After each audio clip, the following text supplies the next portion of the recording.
Guys, we're going to look at an introductory presentation dealing with the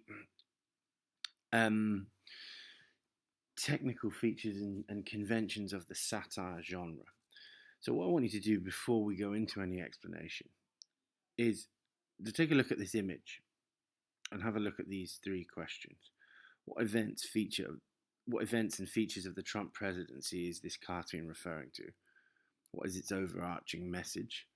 Do you think it makes its point effectively, and why or why not? So satire is a literary genre. It uses irony, wit, and sometimes sarcasm to expose humanity's vices and foibles. Now, vices are obviously serious moral limitations. Foibles are like our kind of minor flaws that are worthy of being mocked. So it's writing that mixes a critical attitude with wit and humour. And its goal is to improve mankind and the institutions like the church, the education system, the political system that govern our lives through this kind of satirical treatment. So often it will use humour to convey a serious message. There are two forms of direct satire. Horatian satire, which is named after a Latin writer, Horace, which is more light-hearted. It pokes fun at human foibles, the kind of minor flaws of our nature and our lives, with a witty, kind of indulgent tone. It's sort of light-hearted, quick-witted, humorous, and mocking.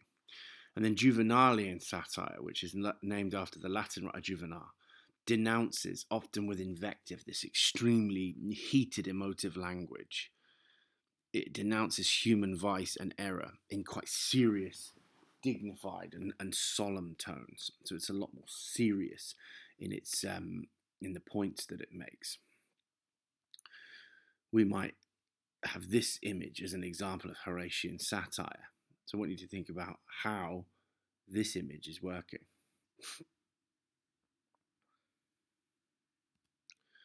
Juvenalian satire we might see in this particular image.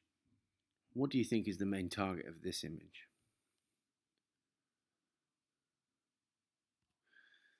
Irony is one of the central features of satire, and it's an expression through words or events, which is verbal or situational irony, conveying a reality different from and usually opposite to the way things usually appear or the way we would expect them to appear.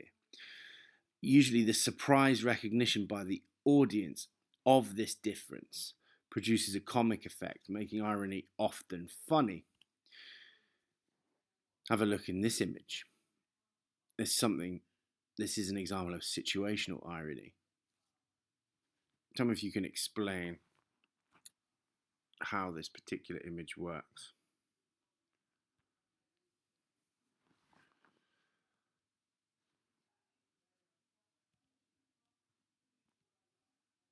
The next feature is hyperbole, which is deliberate exaggeration to achieve an effect, a massive overstatement, which we see in the statement example here.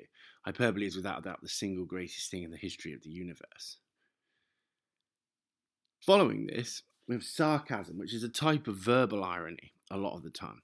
And it's usually intentionally derisive. It intentionally seeks to be critical of someone else, and it's generally directed at another person.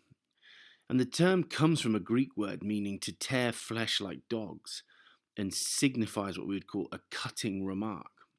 So sarcasm usually involves obvious verbal irony, which achieves its effect by jeeringly stating the opposite of what is meant in order to heighten the insult. We see some examples here.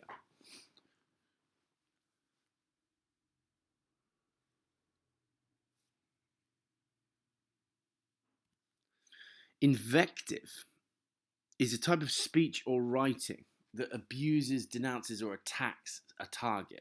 It's usually directed against a person, a cause, an idea, or a system.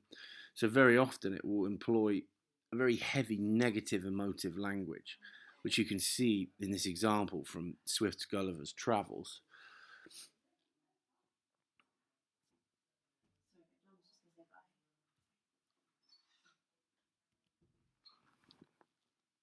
A parody is an imitation of an author or his work with the idea of ridiculing that particular author or the ideas within that work itself.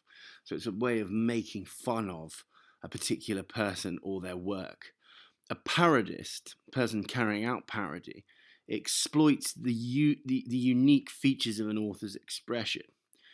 Perhaps the propensity, the habit of using too many brackets, parentheses, certain favourite words or other elements of an author's style. So they pick out what they think makes it unique and then make fun of it by exaggerating it. Incongruity is a comic technique that presents things that are out of place or absurd in relation to their surroundings.